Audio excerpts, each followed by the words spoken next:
ko yamenye Imana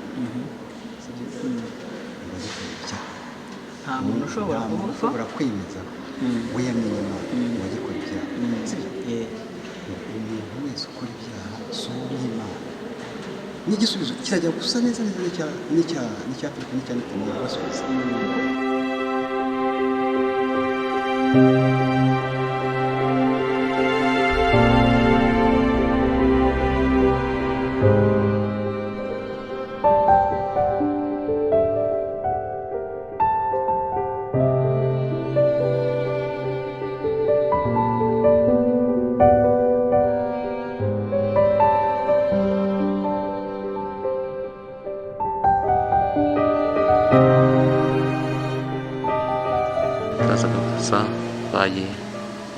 turabakiriye bakunzi ba Kebuka Ibyo TV, tubashimiye ko mudahwema kudukurikirana kandi tubashimiye yuko mukiri abantu b'umumaro kandi mugikomeje gukorera Imana. Tunejejwe n'Imana rero uyu mwanya yuko Imana ikitwemereye kuyikorera no kuba mu nzu yayo ndetse no gukora umurimo wayo.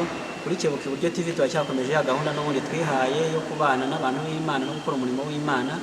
Kuri uyu munsi rero turufite umushyitsi umutumirwa kandi ntago ari umwana, arashoboye, ni mukuru, ndetse reka tumuhe umwanya twibwire, niturangiza tumuhe n'umwanya asenga Imana atugezeho ijambo ry'Imana.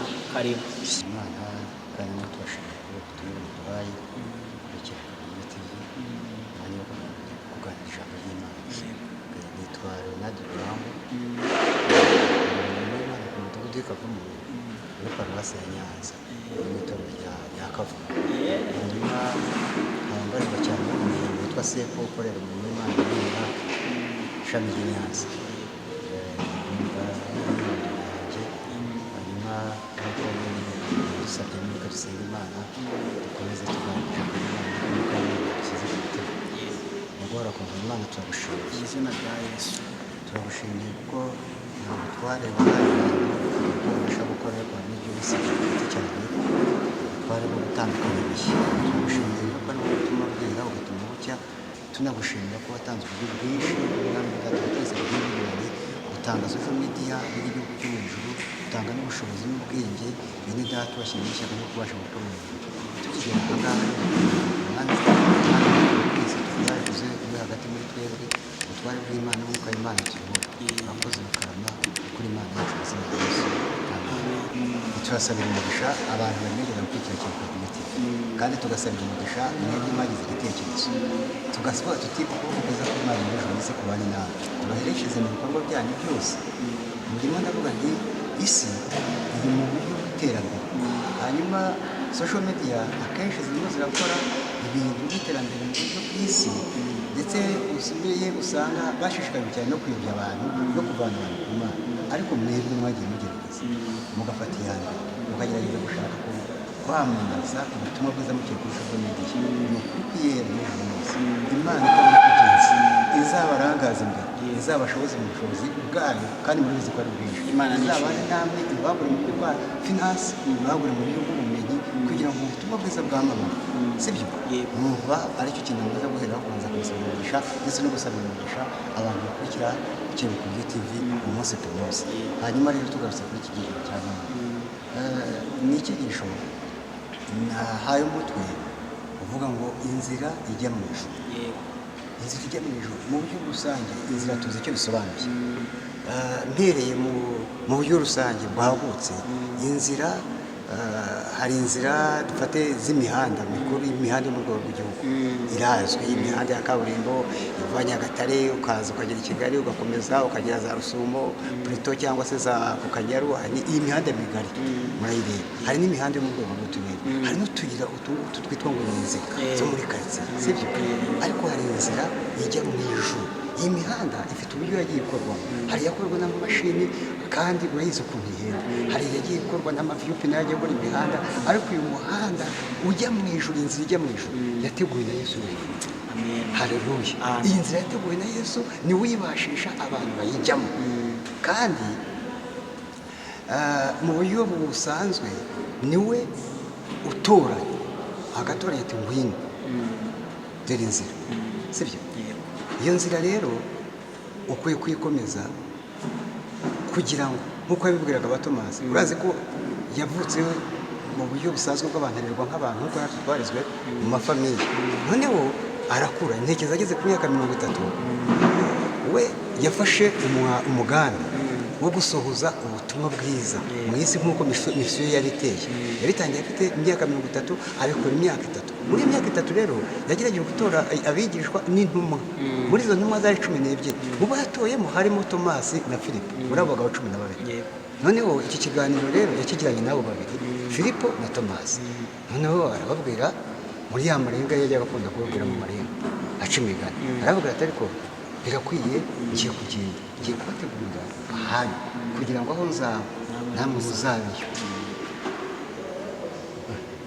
aravuga ati ndagiye ubu ngubu reka ndi mu nzira nditegura ubundi rero mwene data muri kiruka mwite iyo umuntu ajya gutangira urugendo hari ibintu bigera kuri 3 aba agomba kuba yujuje sibyo icya mbere aba agomba kuba afite destination icyo bita muri France destination uravahe urajyahe sibyo urimo uravahe urajyahe noneho ukongera ukanyibaza utari ko intego y'urugendo yo ni iyihe ko ngiye kugenda ndagenda mfite intego ki hanyuma iyo binabaye byiza muri urwo rugendo wakagize ibyangombwa by'urugendo ibyangombwa by'urugendo bizagufasha mu rugendo niba ari uzamara iminsi ukagufunga ubuzima ugafunga igikapu ugashyiramo ibyangombwa by'isuku imyambaro kugira ngo bimusinya niba ari bisaba amafaranga ugahita itike ukagenda sibyo rero ahangaha ikibazo cyabaye iki ngiki cy'uko aho yababwiraga agiye iwabo agiye kubategurira aza gutungurwa n'uko Filipo uribuka Filipo ko ari yigeze no kumumenya akamurangira Natanayeli barimo bagenda aravuga ati Natanayeli ati uwo Mose yanditse mu mategeko ubu Yesu ntabwo yaje gitumbuka yaje abantu bamwitegura mu buhanuzi bari bamutegereje ariko ntekereza ko isura n'agaciro bamubonagamo atari ko bari bamutegereje mu ko bahanuzi bamuvugaga yaramubwiye ati Filipo uwo Mose yanditse mu mategeko n'abahanuzi bakamuvuga namubonye Yesu Kristo Nazareti ati imvurwe n'ibindi Natanayeli aramubwira ati ariko Nazareti ari ikintu cyiza cyaturuka ati ngwino urebe araza nawe aramwiyereka ku giti cye Natanayeli ntekereza ko mu bantu babaye intumwa nawe yaraje aramubwira Natanayeli cyaje no kumwe na Filipo muri munsi y'igiti nakubona ati ahubwo nunkurikira ukaza muri iyi nzira ndimo haleluya amen umuri byaravuze ngo ushatse kugukurikira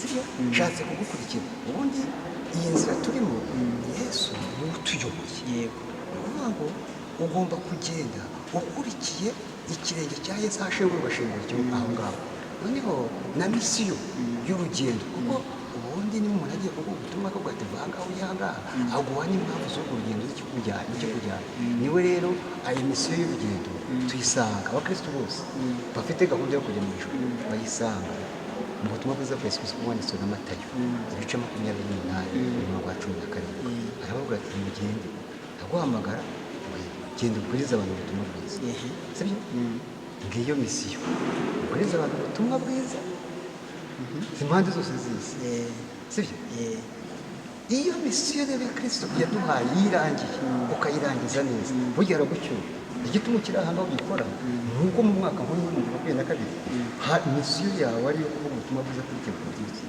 iyi munsi misiyo izaba yuzuye sibyo nuko uzabe kwisanga usange ntabwo ukiraho reka nkore cyane kora igihe ugifite uburyo kuri igihe cy'igihano abaza rero Tomasi ahita yimukira aramubaza ati gusa iyo kuri no kutubwira ngo ugiye kudutegurira kandi aho ugiye kudutegurira natwe tuzazayo inzira ni iyihe si ikibazo ni ikibazo gikomeye abaza ati ubu muravuga ko uragiye ntitukinane kumwe yemwe ngo uzatuyobora inzira ni iyihe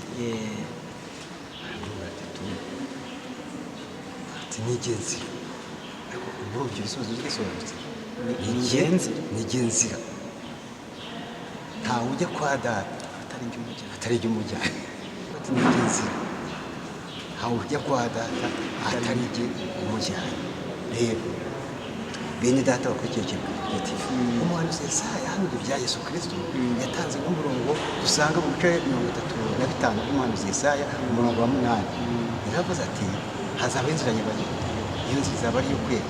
Aravuga ngo abandi iyo mitima ntibazayicaho. Aravuga ngo kandi abagenzi nubwo barabaswa ntabwo bazayimenya iyo nzira kivuga inzira ijya mu ijuru. Inzira iri muri uyu murongo. Iyi verise yo muri Yesaya 13:8 iyi nzira izaba ari iyo kwera. inzira yo kwera kwera. Aravuga ngo abandi imitima ntabwo iyo nzira bazayicaho. Ufite ukigeramo abandi umutima uhita uyumva. Noneho reka kwereka igitangaza gihari. Twarahamagaye n'ibyo sibyo turabyemerera abantu bese barahamagaye ariko bahageze barayuba. Inzira basa n'aho bayikikiye bashaka kutugira twapanya. Uzasanga kangwe mu rugero Yesu ngira mu rya ADP. Uzi ko hari ibintu tubaziranye nk'abantu bo muri ADP. Ufata igitsina gore mu ADP y'izina umusangana igitambara ukamusangana jipo ndende usanga arambaye yikwisha. Iyo umubonye umuntu pe uhita uvuga uti muri ADP bivuze ngo ni umukristo. Iyo ugeze mu bakatolike ushobora gukubita n'umuntu yiyambaye ishati usanga rwose abiweje na za mvugo zindi zibyo wambaye ugahita umumenya imisengere niba kose ikimenyetso cy'umusaraba utuye n'umukatolike waje ku rwanda ugakubita n'umuntu wambaye akagofero niba kakubita bakita n'ikanzu y'umweru utuye mu mizima byanga byabo. disipurine z'itorero zishobora guhagika umuntu inzira akayiyoba. bishatse kuvuga gute? Reka icyo bishatse kuvuga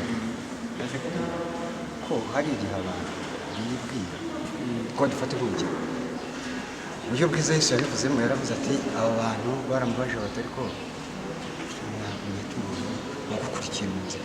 Ati nta kindi azabizabira ku mbuto zabo. Ku mbuto bera kuko ntabwo igiti kibi gishobora kwera imbuto nziza kimwe n'uko igiti cyiza kidashobora kwera imbuto mbi. Igiti rero cyera imbuto gihwanye n'icyo kiri cyo.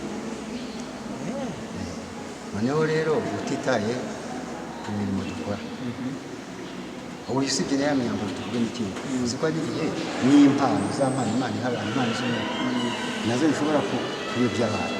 Umuntu akibwira ko ari aho yageze kandi atari yagira aho agera ugasanga imirimo irahari mu itorero. Iyo disipurine urayikurikiza yewe n'impano yose urazifite ariko ugasanga inzira barahagarara barayobye. Umuntu utazasanga afite umutima wera niba nubwo yaba afite umurimo runaka mu itorero yarahamagara. Reka Yesu yabitanze umugani w'ibyago bakunda gukoresha umugani. Yaravuze ati umwami yahamagaye yageze ubukwe bw'umwana atuma abantu mu mahirane. Aravuga ati hari ubukwe sibyo bw'umwana kandi umwami yiteguye ibyo n'ibyo kunywa kwakira abatumiwe. None umunsi abantu barayoboka baza muri sale ariko reception igeze igihe ari kuba amajyambere abatumire ahasanga harimo umuntu wambaye imyambaro atari y'ubukwe. Aramureba aramubwira ati wowe kuki watumiwe? Ati natumiwe. None se deba araranganya amaso kuko abandi bambaye urabona ko wambaye siko. Iriya rero imyambarire yacu mu buryo nk'uko bidushushanyiriza imirimo y'abera yo gukira umwuka. Icyo waba cyose icyo wakora cyose igihe wamaze mu itorero cyose uko bari ariko udafite imirimo yo gukiranuka yo mu mitima ahantu hose se nta nubwo yuka ko Imana ibwira Mose ndetse yaravugaga abantu nuko ko yabwirwa n'abatambyi b'Umwami Imana ihoraho arababwira ngo umuntu kugenda ubwire bene Aroni abatambyi ngo bajye bambara umwenda w'igitare wera ko kandi n'imbere bambare n'ikabutura yera. Byashobora gusobanura iki? Ko imirimo yacu igaragara igomba kuba ari imirimo yacu igaragara ikaba ari iyera. Ikabutura y'igitare igasobanura ko imirimo y'imbere nayo ugomba gukiranuka abantu kubona naho batakubona. Yesu nahimbaza. Igisubizo cya Tomasi cyabonetse muri 5 Yesaya umurongo wa 8 zabiyo Tomasi na bagenzi be turi gusubizwa. Abantu barigeze ikintu cyambabaje ibitangaza Yesu yakoraga n'umwana Tomasi ariko burya ahangaha yaratari akamwizera. Yabonaga ibitangaza ko atarabizi kandi bagenda byakorwaga hagaza ariko atari yamwizera. haza rero undi mugabo w'umukobwa witwa Filipo warangiye Natanayeli baravuga ati ngo nitubone kwa Yesu nguyu uwo hano yahamagaye abandi ababwira inzira abereka n'uwo bahoze bategereje. yego none se uzi ko abantu benshi bazaba ibyapa ariko nawe uri kugira cyane uzaba ibyapa gutya icyapa se ubundi mu nzira cy'igikora n'ikiyobora akaba abantu bazajya bayobora abandi b'ikigali kugira ngo tuhagaze neza urahasanga ibyapa byinshi hari icyo uzasanga kiva Ngororero cyerekeza Ngororero hariya Gitarama ahandi usanga icyapa kiravuga ngo hari Butare Kanyaru yego ibyapa bigenewe kuyobora abagenzi uzasanga utwapa twinshi tw'amakoperative bigaragaza ibiro by'uturere bigaragaza aho amacaca ari cacizi ziri bigaragaza ibigo by'amashuri kugira ngo abantu bari mu nzira bagende bitondara inzira sibyo nanjye rero hari abantu bazaba ibyapa bayobore gusa. icyo kintu ndashaka kibwire cyane abantu bacyumve neza n'ijwi riri hejuru. ni gute umuntu yaba yarahamagawe ari no mu nzira ari no mu rusengero ari no gukora n'iyo mirimo agahinduka icyapa? reka rero kugira ngo binasobanuke neza icyapa ntabwo uzi bagitera hirya y'inzira cyane agishyira ku bugufi bwo kwizera kiba cyegereye inzira kugira ngo umuntu uri mu nzira akiyoboke.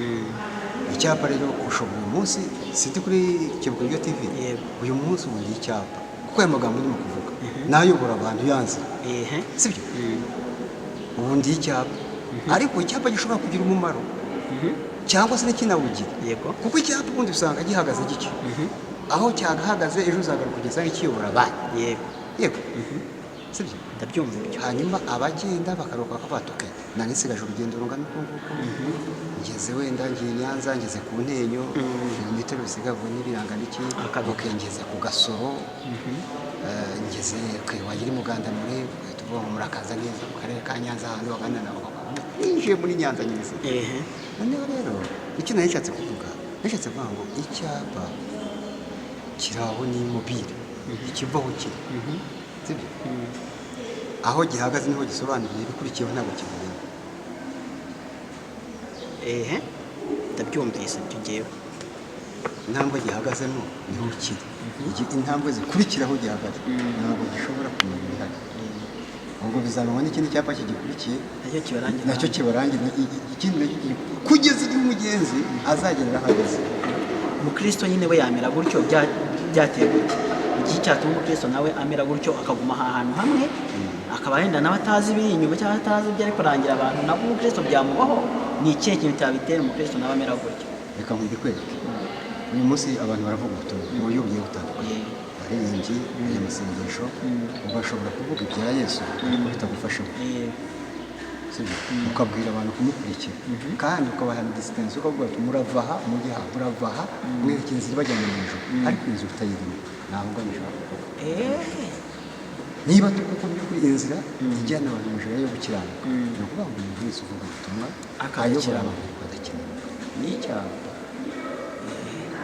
Imana iturengere n'icyapa turi kugenda tugera ku musozo. reka nihute ngingo ariho no ku bya Filipo noneho Filipo nawe yaraje urazi ko Filipo yavuze ubutumwa kuko yabwirije Natanayeli amuyobora kuri Yesu. Natanayeli nawe yaremera ariko ikintu cyaje kumbabaza cya Natanayeli cya Filipo nuko Yesu yamubwiye ati aho njye murahazi ni kwa data aratubwira ati data isoni sobanura aramusubiza igisubizo kivuga ngo